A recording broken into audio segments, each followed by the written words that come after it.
The storm had already passed through the wires before either of us knew it, the kind of night where power disappears quietly like a breath leaving a room. And somewhere out there, you were driving down my street. Your truck announcing you long before your headlights ever could, that loud engine you laugh about because sneaking has never been one of your talents. You notice the darkness first, a porch light missing, a window dim where it shouldn't be. So you ask the question that has become your instinct. Do you have power? Not dramatic, not heroic, just the small, steady concern of someone who cannot pass a street without making sure the people he cares about are safe inside it. You tell me later you were looking at the house trying to figure out what was going on. If my car was in the driveway, if the garage door was open. I laugh and tell you sometimes the car is in the garage and I'm still home. The little logistics of life that become a language between two people. You make sure I have dinner, I make sure you have dinner. Care passing back and forth like tools across a workbench. And somewhere between weather updates and streetlights coming back on, you start telling me about the garage. The upgrades, the home gym, the shop, how the weights are organized, where you moved the bench.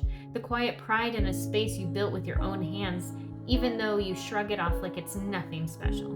But I know better, because we both understand what it means to work with your hands. You lift weights, I run when the road calls for it. We talk about training the way some people talk about weather, the rhythm of effort, the comfort of sweat turning into strength. You say I'm handy, that I can fix things. I tell you the same about you, that you build things like someone who understands how pieces belong together. You brush it off, the way you always do. Like competence is ordinary, like care is expected. Outside, the weather is ugly. Wind, cold, but we both laugh about it because Alaska and Colorado teach people how to move through storms. Driving in snow feels almost like home, and somewhere in that conversation you lower your voice a little. You tell me a secret about something you did at work. One of those stories that lives in the quiet corners of trust. Maybe take that one to your grave, you say.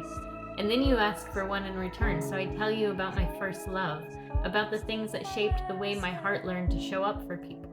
You listen carefully. Then you say something that sits gently in my chest. That explains it. You say I have a servant's heart, that it's admirable, that it's rare now, that you're glad there are still people who carry it, and I tell you something back. That when you've been a part of a team where people look out for each other, it changes you. It teaches you that showing up matters, and you carry that everywhere. You pause then. The quiet doubt I know so well in you slips into the room again. You think so? You ask. Feels like I only show up to a fraction of the things I want to, and I wish you could see yourself from where I'm standing because I do think so. Life pulls people everywhere, work, responsibilities, storms, broken power lines, but effort still counts. Care still counts. And the truth is, most people spend their lives waiting for grand gestures, but love doesn't live there.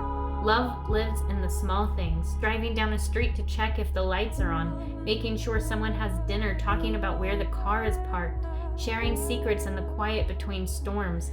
Those are the things that keep the lights on. Eventually, the conversation softens, the night settles again, and after everything we've said, you leave me with the simplest words in the world.